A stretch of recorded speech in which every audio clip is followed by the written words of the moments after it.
नमस्कार, स्वागत है आपका एनबी न्यूज की खास पेशकश न्यूज नाउ में। आपके साथ मैं हूं संदीप तिवारी। अपने इस खास कार्यक्रम में हम हर उस खबर की बात करते हैं जो आपको जाननी जरूरी है। सभी अहम मसलों का बारीकी से विश्लेषण करते हैं और खबरों के पीछे की सच्चाई आप तक पहुंचाते हैं। तो चलिए बिना किसी देरी के शुरू करते हैं न्यूज नाउ। प्रधानमंत्री मोदी ब्रिक्स सम्मेलन में हिस्सा लेने के लिए मंगलवार को रूस के कजान पहुंचे। यहां एयरपोर्ट पर उनके जबरदस्त स्वागत के लिए बड़ी संख्या में लोग जुट गए।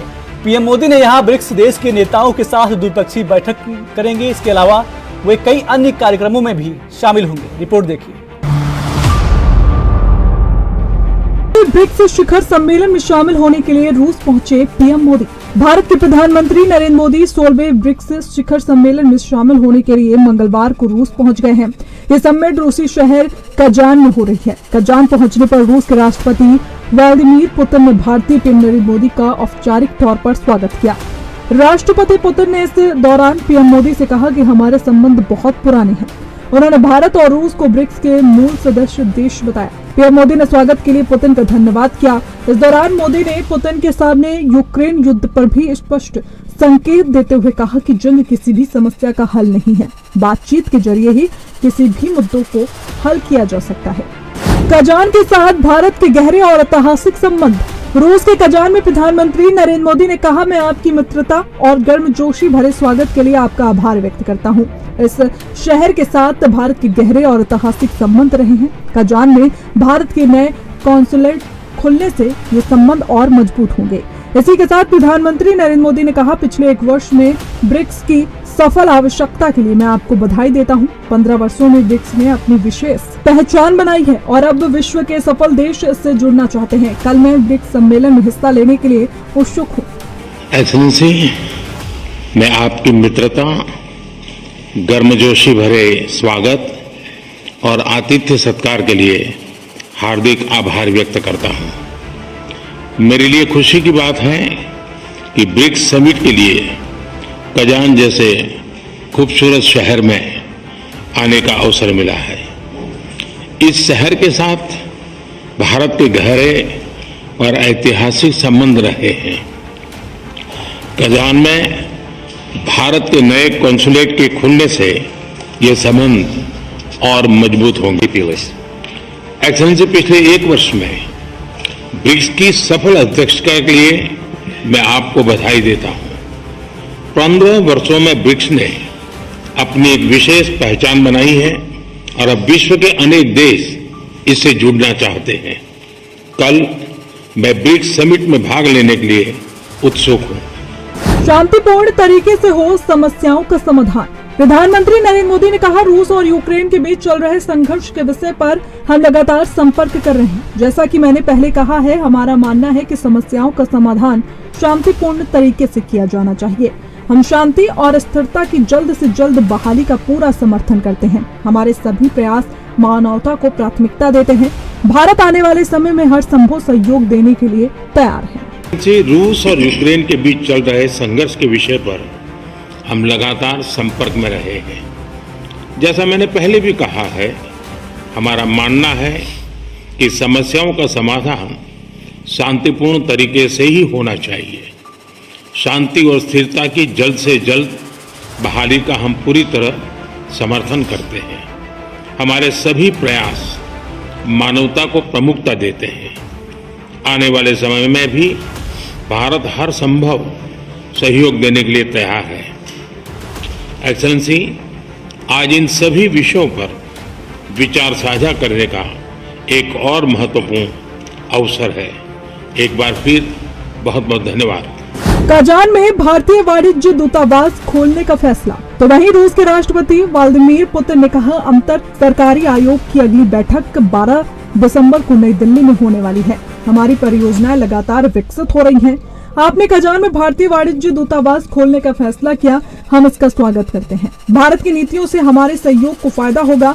हमें आपको और आपके प्रतिनिधिमंडल को रूस में देखकर बहुत खुशी हुई। और 12 दिसंबर को नई दिल्ली में अंतर सरकारी आयोग की अगली बैठक होने वाली है। Последовательно развиваются крупные проекты. हमारी बड़ी परियोजनाएं लगातार विकसित हो रहे हैं। И мы приветствуем ваше решение открыть в Казани Генеральное консульство Индии. जो आपने कजान में भारत का कौंसल जनरल खोलने का निर्णय लिया, हम इसका स्वागत करते हैं। Расширение дипломатического присутствия Индии в России будет способствовать дальнейшему развитию двухсторонних отношений. भारत के कूटनीतिक उपस्थिति से हमारे सहयोग को फायदा मिलेगा। Уважаемый господин премьер-министр, мы очень рады видеть и вас, и всю вашу представительную команду в России.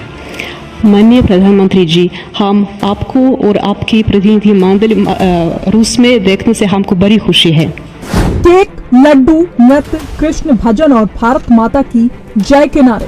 पीएम मोदी के रूस में शानदार स्वागत के दौरान केक, लड्डू, नृत्य, कृष्ण भजन और भारत माता की जय के नारे के बीच उन्हें ब्रेड एंड सॉल्ट भी पेश किया गया।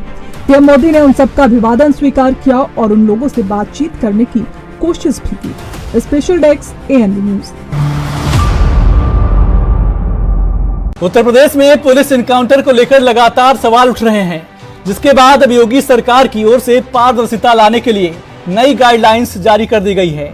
डीजीपी प्रशांत कुमार ने इस संबंध में दिशा निर्देश दिए हैं, जिसमें एनकाउंटर वाली जगहों की वीडियोग्राफी से लेकर पोस्टमार्टम तक की वीडियोग्राफी को अनिवार्य कर दिया गया है। इसे लेकर समाजवादी पार्टी के राष्ट्रीय अध्यक्ष अखिलेश यादव का रिएक्शन भी सामने आया है। रिपोर्ट देखिए। यूपी में एनकाउंटर को लेकर नई गाइडलाइंस जारी। यूपी में एनकाउंटर को लेकर जारी की गई नई गाइडलाइंस से संबंधित दिशा निर्देश डीजीपी की ओर से सभी जिलों के पुलिस कप्तानों को जारी कर दिए गए हैं। इसके तहत अगर पुलिस एनकाउंटर में कोई अपराधी घायल होता है या फिर किसी की मौत हो जाती है तो शूट आउट साइट की वीडियोग्राफी करानी होगी। अपराधी के पोस्टमार्टम को लेकर बढ़ती जाए पारदर्शिता। एनकाउंटर में मारे अपराधी के पोस्टमार्टम को लेकर पारदर्शिता बरतने को कहा गया। डीजीपी ने कहा, अगर एनकाउंटर में अपराधी की मौत हो जाती है तो 2 डॉक्टरों का पैनल डेड बॉडी का पोस्टमार्टम करेगा और उसकी भी वीडियोग्राफी होगी। इतना ही नहीं, जिस जगह पर शूट आउट हुआ वहां फोरेंसिक टीम भी निरीक्षण करेगी। डीजीपी की तरफ से कहा गया कि जहां एनकाउंटर हुआ उस क्षेत्र के थाने की पुलिस जांच नहीं करेगी, दूसरे थाने की पुलिस या फिर क्राइम ब्रांच से उसकी जांच कराई जाए। एनकाउंटर में शामिल अफसरों से एक रैंक ऊपर के अधिकारी ही इसकी जांच करेंगे। परिजनों को तत्काल देनी होगी सूचना। एनकाउंटर में मारे गए अपराधी के परिजनों को भी इसकी सूचना तुरंत दी जाएगी। इसकी जानकारी पंचनामा रिपोर्ट में भी देनी होगी। एनकाउंटर के दौरान जिन हथियारों का इस्तेमाल किया गया है उनको भी सरेंडर करना होगा, ताकि उन हथियारों की भी जांच हो सके। जिन मामलों में अपराधी घायल होते हैं उसमें उनसे बरामद हथियारों का भी बैलिस्टिक परीक्षण कराया जाएगा। विपक्ष के यूपी सरकार पर तीखे सवाल। बता दें कि यूपी में पिछले कुछ समय में कई एनकाउंटर को लेकर सवाल उठे। समाजवादी पार्टी के अध्यक्ष अखिलेश यादव खुद इस मुद्दे को लेकर लगातार योगी सरकार पर निशाना साध रहे थे। यही नहीं, उन्होंने सुल्तानपुर डकैती मामले में मारे गए मंगेश यादव के एनकाउंटर को जाति देखकर मारने का आरोप लगाया था। तो वहीं बहराइच हिंसा के 2 आरोपी सरफराज और तालिका को गोली लगने के मामले पर भी सवाल उठाए थे। वहीं दूसरी तरफ सत्ता पक्ष भी जावत देने में पीछे नहीं हट रही है। और ये घटनाएं जो हो रही हैं वो सरकार की नाकामी की वजह से हो रही हैं। सरकार अपनी नाकामी छिपाने के लिए एनकाउंटर कर रही है। एनकाउंटर, नई परिभाषा में हाफ एनकाउंटर और भी कई परिभाषाएं जो सरकार ने बनाई हैं। अगर एनकाउंटर से ही लॉ एंड ऑर्डर बेहतर हो रहा होता तो अभी उत्तर प्रदेश कई आंकड़ों में और प्रदेशों से अच्छा होता। जीरो टॉलरेंस का नारा देने वाले उन्हें खुद अपने आप पर सोचना चाहिए। ये एडमिनिस्ट्रेटिव फेलियर था, सरकार का फेलियर था कि जब वहां पर तय था, पुलिस की जानकारी में था, तो आखिरकार आपने शांतिपूर्ण ढंग से क्यों नहीं प्रोसेशन को ले जाने दिया या उस कार्यक्रम को संपन्न क्यों नहीं करा पाए। जो लोग एक शांतिपूर्ण तरीके से एक कस्बे, गांव का या आसपास के लोगों का कार्यक्रम शांतिपूर्ण से संपन्न नहीं करा पा रहे हैं, उनसे लॉ ऑर्डर की क्या उम्मीद करेंगे आप। और फिर ये इनकाउंटर, हाफ इनकाउंटर, ये डराने के लिए हैं। आप मुझसे ना नाम बताते ना कुछ बताते, तब भी मैं कह सकता था कि इनकाउंटर किसका किया इन्होंने। इनकाउंटर करना और नफरत को बढ़ावा देना, ये सरकार को नया तरीका मिल गया है काम करने का। ये अपनी सब नाकामी छिपा रहे हैं। याद कीजिए, उससे पहले दुनिया में कहीं ऐसा होता हो कि जब पहले इनकाउंटर पे सवाल उठाओ मंगेश पर, तो सरकार कहती है क्योंकि हमें बैलेंस करना है तो उसमें क्षत्रिय को भी मार दिया। तो ये कहां का लॉ एंड ऑर्डर है? कहां की ये व्यवस्था है जहां पर आप बैलेंस करने के लिए किसी की जान ले रहे हैं? और सरकार अपनी नाकामी छिपाने के लिए खासकर इस तरह के इनकाउंटर कर रही है।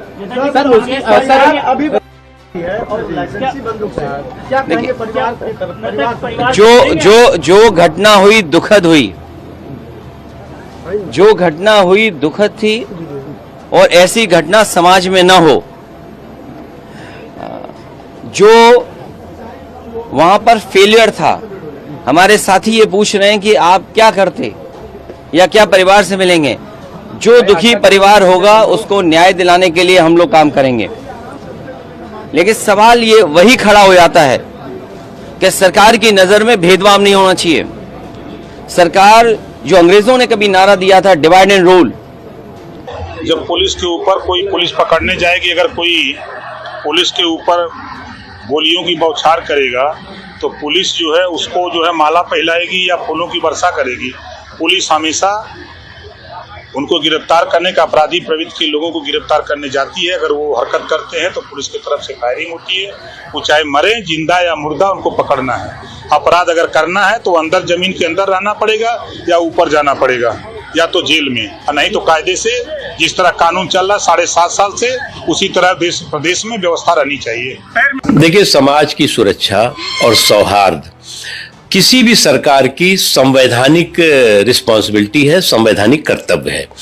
और मुझे इस बात का संतोष है कि पिछले 7 सालों में, 8 सालों में उत्तर प्रदेश में चाहे दंगे हों, चाहे दंगाई हों, चाहे दबंग हों, चाहे बलवाई हों, चाहे बाहुबली हों, चाहे बकैत हों, वो जो है वो उनके खिलाफ जो है वो कड़े से कड़ी कार्रवाई हुई और उनमें भय का माहौल हुआ और समाज में भरोसे का माहौल पैदा हुआ।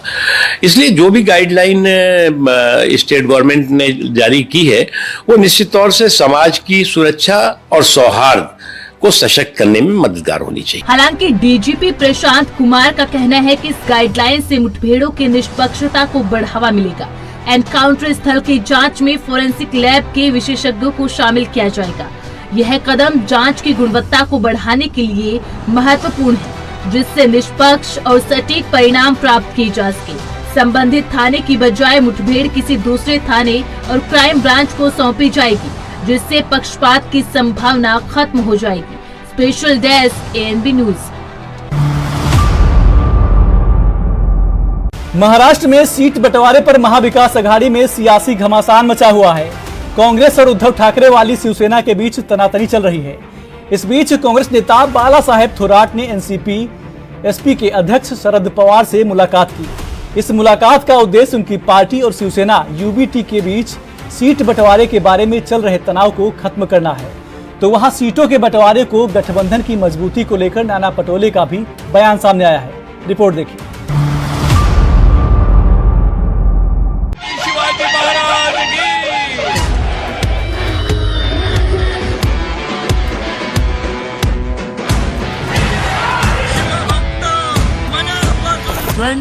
(24/7) 2047 के मंत्र के साथ हर पल आपके नाम। महाराष्ट्र को लूटकर उनमें जिस तरह से गुजरात में हमारे सब उद्योग लेके गए, उसकी भी लड़ाई महाराष्ट्र में सब जनता हमारे साथ कर रही है। श्रीमान उद्धव ठाकरे औरंगजेब फैन क्लब के नेता। महाविकास अघाड़ी से ज्यादा महायुति में गड़बड़। महाराष्ट्र चुनाव में राजनीतिक दलों के बीच तनातनी जारी है। हर दल का नेता किसी अन्य दल और संगठन पर निशाना साध रहा है। विपक्षी दलों के समूह महाविकास अघाड़ी में शामिल कांग्रेस के महाराष्ट्र प्रमुख नाना पटोले ने कहा, सत्तारूढ़ दलों के गठबंधन महायुति में निशाना साधा है। पटोले ने कहा कि महाविकास अघाड़ी से ज्यादा गड़बड़ महायुति में है। सीट बंटवारे में समस्या होती है। हमारा मुद्दा आज या कल खत्म हो जाएगा। आज हमारी सीट बंटवारे को लेकर बैठक भी है। 25 से 30 सीटों की समस्या है जो हल हो जाएगी। एमवीए में कोई नाराजगी नहीं है। तो वही राजद नेता मृत्युंजय तिवारी ने कहा, महाराष्ट्र में सीटों के बंटवारे पर इंडिया गठबंधन में जल्द सहमति बन जाएगी। बहुत जल्द इसका ऐलान भी किया जाएगा। महाराष्ट्र में बीजेपी के खिलाफ इंडिया गठबंधन मजबूती के साथ चुनाव लड़ रहा है। हमारे से ज्यादा तो महायुति में गड़बड़ है। उनके नेताओं के बंगलों पे जाइए, कैसा लोगों का मारपीट चल रही है, वो भी थोड़ा सा मीडिया ने दिखाना चाहिए। सीट शेयरिंग में प्रॉब्लम होता ही है, कार्यकर्ताओं का प्रेशर होता है, सब चीजों का प्रेशर होता है। नेताओं को लगता है कि नहीं भाई, कार्यकर्ताओं के सम्मान के लिए वो सीट लेना चाहिए। तो ये हमारा जो इश्यू है वो आजकल में क्लोज होगा। हमने बाला साहब थोराट जी को कल हमने ही बताया कि आप शरद पवार जी से और उद्धव जी से मिलके क्या बात है वो करके आइए। तो अभी उनके साथ भी मेरा मीटिंग है और मुझे लगता है कि आज और उसके बाद में हमारा महाविकास आघाड़ी का सीट शेयरिंग का भी मीटिंग है। 25-30 जगहों का प्रॉब्लम है, सॉल्व हो जाएगा। किस तरह से नाराजगी उद्धव जी जिस तरह से नाराज है? कभी कोई नाराजगी नहीं है, नाराजगी किसी के नहीं है। सीट शेयरिंग में इस तरह का होते ही रहता है। और आज मीटिंग आपकी किनके साथ होने वाली है? बाला साहब थोराट या बाकी और? महाविकास आघाड़ी कब भी होगा। अभी थोराट साहब को हमने जो भेजा था, क्या उन लोगों ने मैसेज लाया, उसका मीटिंग एक होगा हमारा, बाद में सीट शेयरिंग का। बाद में ये बातें भी आई कि कुछ बीजेपी के नेता मिले हैं उद्धव जी को और ये सब चीजें बहुत सारा। अभी तो पोला बहुत फूटने वाला है। जरा पोला फूटने वाला है। अभी खेल शुरू हुआ है। बीजेपी ने खेल रखा था और बीजेपी का कैसा खेल टूटता है आप देखिए आ गया। तो संजय राउत का कहना है कि 210 सीटों पे बात क्लियर हो गई है, लेकिन बाकी मतभेद है। मैंने कहा अभी हो जाएगा। आज हम लोग बैठ रहे हैं, आज डिसीजन होगा। देखिए, महाराष्ट्र में सीट शेयरिंग पर इंडिया गठबंधन में आम सहमति बन जाएगी। इसका बहुत जल्द ऐलान हो जाएगा। सीट बंटवारों को लेकर के चुनाव में इस तरह का देखने के लिए मिलता है। हर दल चाहता है ज्यादा सीटों पर लड़े, लेकिन जब अंतिम निर्णय होते हैं तो सब लोग मिलजुल कर बैठ करके बीजेपी के खिलाफ वहाँ इंडिया गठबंधन मजबूती से चुनाव लड़ रहा है महाराष्ट्र में। देखिए, प्रियंका गांधी पहली बार वायनाड से लोकसभा चुनाव के लिए नॉमिनेशन करेंगी, तो प्रियंका गांधी की भारी मतों से जीत होगी और सदन में प्रियंका गांधी की आवाज़ गूंजेगी और करारा जवाब राहुल गांधी जी के साथ प्रियंका गांधी देंगी बीजेपी को। केरला बीजेपी के अध्यक्ष के उन्होंने कहा कि राहुल गांधी प्रियंका गांधी मुस्लिम लीग के गढ़ में क्यों माना जाता है? राहुल गांधी और गांधी परिवार की जगह बाकी वो लक्षद्वीप में 99% मुस्लिम मत। देखिए, ये मुस्लिम और हिंदू का सवाल नहीं है, ये देश की खूबसूरती है कि हिंदू हो, मुस्लिम हो, सिख हो, ईसाई हो, सब लोग भाई भाई हैं। तो जो लोग इस तरह की मानसिकता की से सियासत करते हैं वो अयोध्या में क्यों हार गए, इसका जवाब दें। हरियाणा के पूर्व मुख्यमंत्री भूपेंद्र ने कहा कि हम हरियाणा में चुनाव प्रयास में चुनाव को शिकायत किया, उसका जवाब के तैयार कर रहे हैं। जरूरत पड़ी तो कोर्ट जाएंगे और ऐसा ना हो कि माना पर मस्जिद भारी पड़ जाए। नहीं, निश्चित रूप से देखिए, जो हरियाणा के चुनाव परिणाम आए इसको लेकर के कई तरह के संदेह उत्पन्न हो रहे हैं और इसको लेकर के चुनाव आयोग में कंप्लेन भी किया गया है, शिकायत की गई है और चुनाव आयोग का इंतजार है जवाब का। बीजेपी ने मैदान में उतारे अपने 99 प्रत्याशी। महाराष्ट्र विधानसभा चुनाव में सीट शेयरिंग को लेकर महायुति गठबंधन एमवीए से आगे दिखाई दे रहा है। बीजेपी ने अपने 99 प्रत्याशियों की पहली सूची जारी कर दी है। वही एमवीएम में शामिल दलों के बीच अभी भी बैठक और वार्ताओं का दौर चल रहा है। एमवीए में शामिल दलों के बीच सीट शेयरिंग में खटपट हो रही है। हरियाणा में बहुमत से दूर रही कांग्रेस को महाराष्ट्र में उतना तवज्जो मिलते हुए दिखाई नहीं दे रहा है जितना बहुमत मिलने पर दिखाई दे सकता है। यहाँ कांग्रेस को शरद पवार और उद्धव ठाकरे इतने प्रभावशाली नहीं बना सकते जितना कांग्रेस ने हरियाणा में विपक्षी दलों को दिखाया था और अकेले के बलबूते चुनावी मैदान में उतरी थी। हालांकि सूत्रों से मिली जानकारी के अनुसार एमवीएम में 1-2 दिन में सीट बंटवारे पर फाइनल बात बन सकती है। Special desk ANB news. Bengal की खाड़ी में एक और चक्रवाती तूफान भीषण रूप ले रहा है। इस चक्रवाती तूफान की वजह से पश्चिम बंगाल और उड़ीसा में भारी बारिश हो सकती है। इस तूफान से बचने के लिए दोनों राज्यों पश्चिम बंगाल और ओडिशा ने अपनी कमर कस ली है। इसी बीच कैबिनेट सचिव डॉक्टर टीबी सोमनाथन ने बंगाल की खाड़ी में आने वाले चक्रवात से निपटने की तैयारियों की समीक्षा की है। रिपोर्ट देखिए।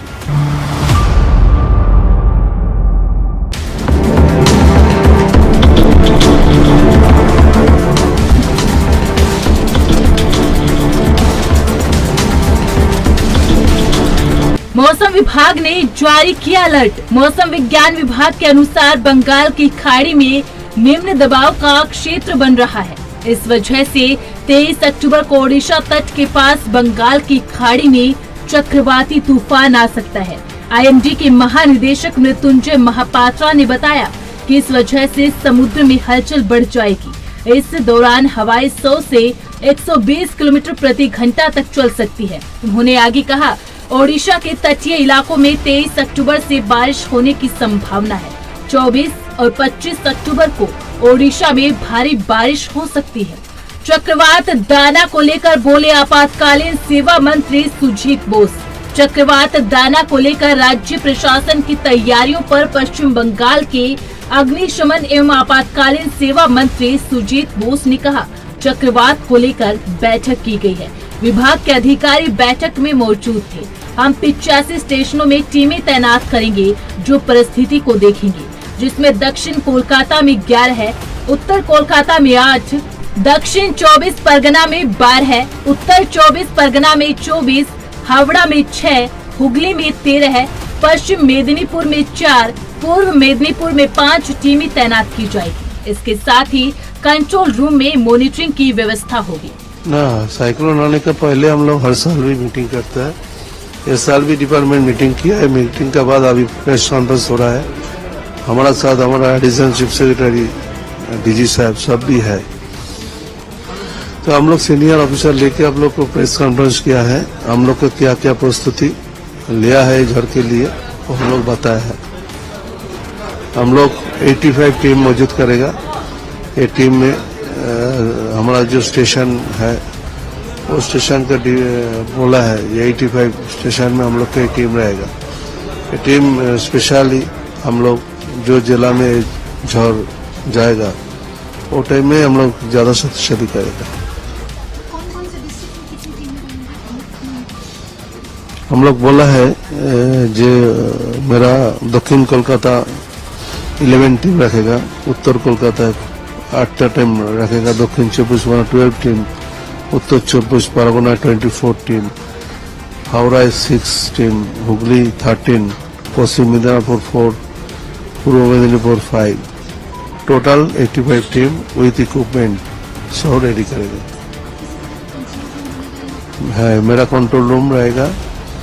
मेरा जो डायरेक्टर फायर सर्विस है कंट्रोल रूम, उनका नंबर आप लोग 101, उनका नंबर 2 नंबर आपको दे देंगे 22521165, 22526164। और हम लोग का डीजी हमारे एसीएस साहब और एडीजी साहब डायरेक्टर साहब सब कंट्रोल रूम में देखेंगे और डिस्ट्रिक्ट के साथ कंट्रोल करेंगे।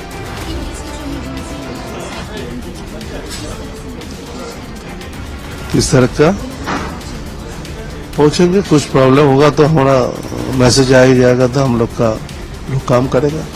सुरक्षा के लिए उठाए बड़े कदम। राष्ट्रीय संकट प्रबंधन समिति के सदस्यों और अधिकारियों के साथ बैठक के दौरान ओडिशा और पश्चिम बंगाल के मुख्य सचिवों ने चक्रवाती तूफान के संभावित रास्ते में पड़ने वाली आबादी की सुरक्षा के लिए किए जा रहे प्रारंभिक उपायों और स्थानीय प्रशासन द्वारा उठाए जा रहे विभिन्न कदमों से अवगत करवाया। मछुआरों को समुद्र में न जाने के लिए कहा गया। जो लोग समुद्र में हैं, उन्हें सुरक्षित स्थान पर वापस बुलाया गया। इस बैठक में बताया कि दोनों राज्यों के कंट्रोल रूम भी सक्रिय कर दिए गए हैं और वे स्थिति पर नजर रख रहे हैं। पर्याप्त मात्रा में आश्रय स्थल, बिजली आपूर्ति, दवा और आपातकालीन सेवाएं तैयार रखी गई है। असुरक्षित इलाकों में रहने वाले लोगों की निकासी के लिए पहचान कर ली गई है। तैनात की गई एनडीआरएफ की टीम। बैठक में बताया कि एनडीआरएफ ने पश्चिम बंगाल में 14 टीमें और ओडिशा में 11 टीमों को तैनात किया है। जहाजों और विमानों के साथ सेना, नौसेना और तटरक्षक बल की बचाव और राहत टीमों को तैयार रखा गया। सेवाओं की तत्काल बहाली के लिए विद्युत मंत्रालय, दूरसंचार विभाग द्वारा आपातकालीन टीमों को तैनात किया है और स्थिति पर नजर रखी जा रही है। ओडिशा के मुख्यमंत्री ने भी समीक्षा बैठक की। ओडिशा के मुख्यमंत्री मोहन चरण मांझी ने चक्रवात दाना से निपटने के लिए राज्य की तैयारियों पर समीक्षा बैठक की। इस बैठक के बाद उन्होंने कहा, यह सुनिश्चित किया जाएगा कि कोई जनहानि ना हो। घबराने की कोई जरूरत नहीं है। सरकार स्थिति से निपटने के लिए पूरी तरह तैयार है।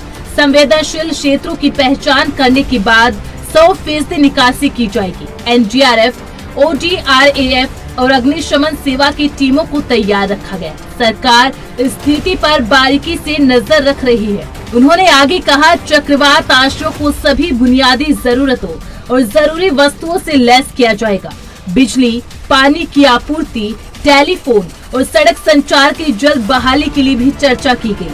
अस्पतालों को निर्बाध बिजली सुनिश्चित की जाएगी। संबंधित विभाग से पहले जरूरी वस्तुओं की जमाखोरी या अधिक कीमत वसूलने से रोकने के लिए कड़ी निगरानी रख रहे हैं। Special desk ANB news. News now में मेरे साथ बस इतना ही। आप देखते रहिए एएनबी न्यूज। नमस्कार।